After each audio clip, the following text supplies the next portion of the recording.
This is the story of baby Lindy and all the times we've been there for her. We were there in the beginning and when it became official. Congratulations.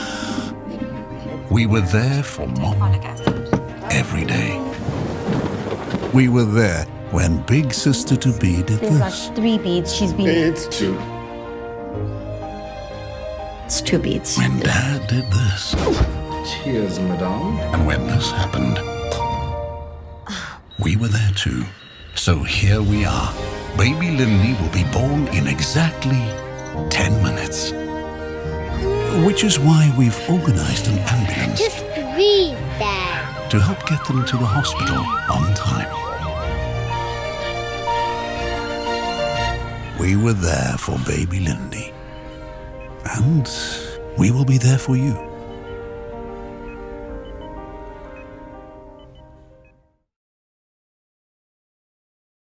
In mind. Our next speaker is Danya Falkson. I'm just going to read the bio.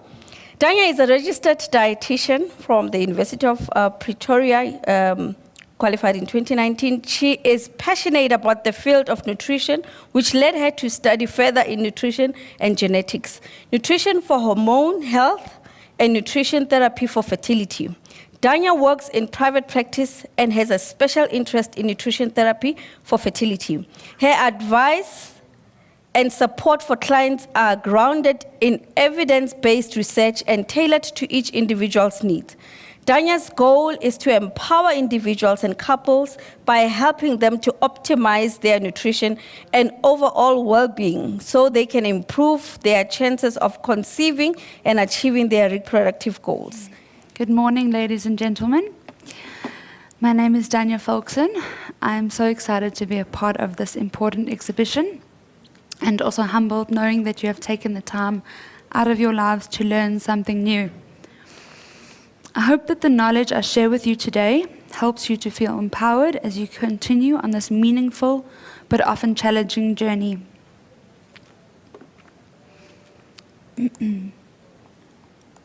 Sorry.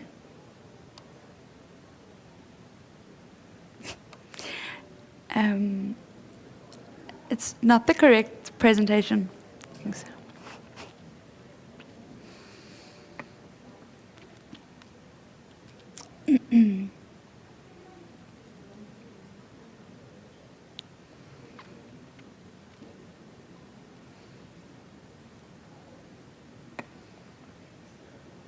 Yeah, that one's great. Thanks. All right. The first 1,000 days of a child's life, starting from the day of conception until their 2nd birthday, is considered the most important time in laying the foundation for their future. Within these 1,000 days, the body's ability to protect itself from disease, as well as the risk for future health conditions, is established. However, the most recent research shows that the health and lifestyle of both the mother and the father during the 6 months prior to conception is actually included in the significant window of time. In other words, what mom and dad are eating, drinking, and their environment in those 6 months are as important in ensuring a healthy pregnancy and baby. Today, fertility clinics can give medication, stimulate ovulation, trigger hormones, and a myriad of other procedures, of which I'm sure many brave people sitting here today are already familiar with. What is not in the control of doctors is the inherent quality and health of the sperm and egg cells at the time of conception or collection. The sperm and egg cell are the fundamental starting point of our future children. Let's talk about the men first. Sperm cells take 3 months to fully develop. They contain genetic material and are highly vulnerable to damage during this process. Sperm can be damaged physically, affecting the size and shape, but also the genetic material itself is vulnerable to damage. This is called DNA fragmentation. How can sperm be damaged during this process? A few examples include exposure to toxins such as pesticides, radiation from extended use of a mobile phone or laptop on one's lap, and even dangerously high fevers as a result of infection or illness. A woman should ovulate every month, which means that every month a new egg cell should reach maturity and be released. It has genetic material and is very vulnerable to DNA errors and damage. Factors affecting egg health in women are varied, complex, and a topic for another discussion, but can certainly be improved, as we are going to see shortly. At their core, egg and sperm are cells. Cells are the building blocks of the body. The same way our skin, our nails, our hair, and every part of the body regenerates and needs specific nutrients to function, so too, egg and sperm need specific nutrients to allow them to reach their full and optimal state. Today, I would like to focus on how good nutrition can influence the health and quality of egg and sperm. Introduce a few vital nutrients for fertility that are often overlooked, as well as explore the more commonly known ones. Lastly, we will discuss factors that can interfere and impede the sperm and egg cells from reaching optimal health. Please note that I am placing particular emphasis on nutrients which are essential for both men and women, as well as those that are relatively easy to introduce into our daily diets. This is not an exhaustive list. My hope is that this information is a comfort to so many people who feel the loss of control and despair when finding themselves on this journey. In fact, here is something that we ourselves can do to improve our own odds. Nutritional supplements can be alluring when trying to get healthy. However, the evidence still supports that most of our nutritional intake should be from food sources. Furthermore, supplementation can be expensive and should be monitored by a medical professional. So whilst they remain option B if needed, our first choice should always be receiving the nutrition from what we eat every day. I would like to introduce an essential yet often overlooked soldier in the body: zinc. Zinc helps enzymes work more efficiently, acts as an antioxidant, assists with insulin in the body, and is involved in immune functions. For our purposes today, it is also vital for fetal development. But what does this all actually mean? It means that we need zinc to recover from when we have the flu, to stop us from getting sick in the first place, to control our sugar levels, and of course to have a strong, healthy baby. A study was done on mice where the extracted eggs were found to be starving for zinc, and they needed 50% more zinc in order to develop fully.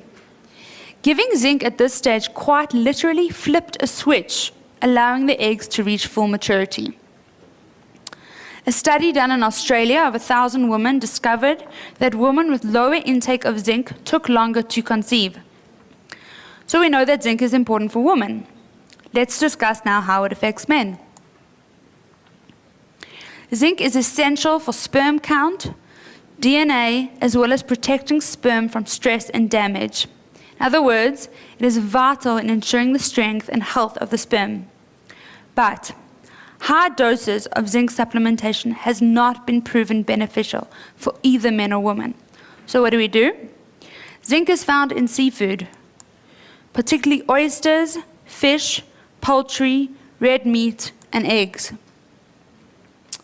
The plant-powered show next door reminds us also that plant-based proteins, legumes, lentils, nuts, and seeds are also excellent sources of zinc. Next up, we have folic acid.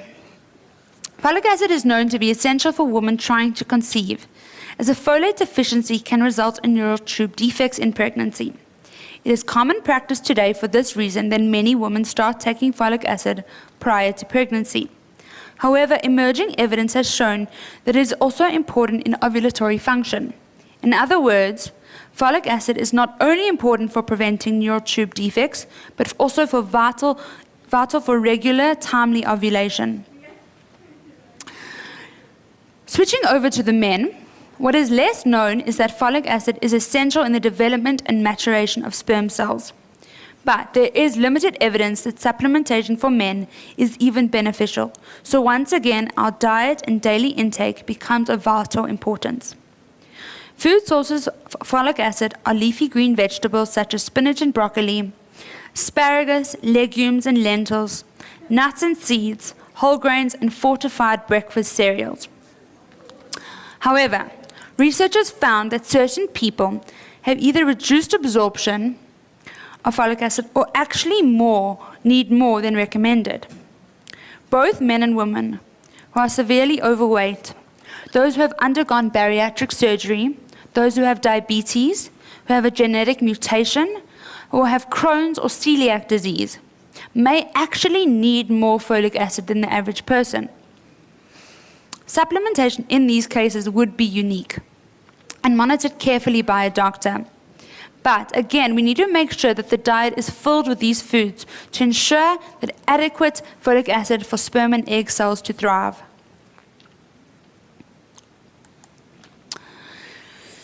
Next up, we will discuss healthy fats. Sources of our healthy fats are olive oil, avocado, nuts, seeds, and oily fish, particularly salmon, trout, sardines, mackerel, and even tuna.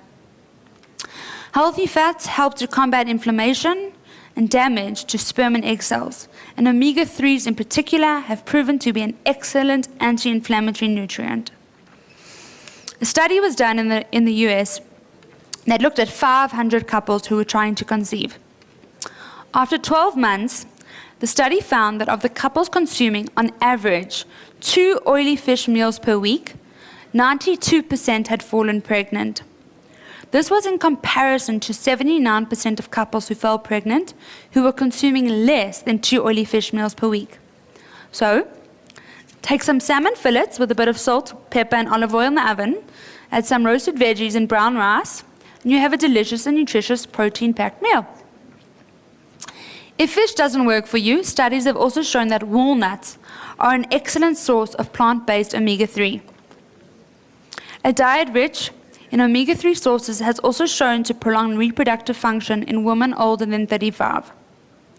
My only disclaimer is that one needs to ensure that the fish products being consumed have safe amounts of mercury, as too much mercury can be damaging to sperm and egg cells. Now we need to address the elephant in the room. We have discussed nutrients shown to improve and enhance egg and sperm cell health. However, the flip side of that is the food, lifestyle, and factors which can impact our fertility negatively. It's fairly common knowledge that women should not drink during pregnancy and are not advised to drink when trying to conceive. This is owing to the risk that alcohol may cause damage to a fetus and other pregnancy complications. Alcohol is itself a toxin and causes stress on the body. A study has shown that of over 90,000 women who were moderate to heavy drinkers, which works out on average to more than 1 drink per day, was found to be associated with a 25% reduction in the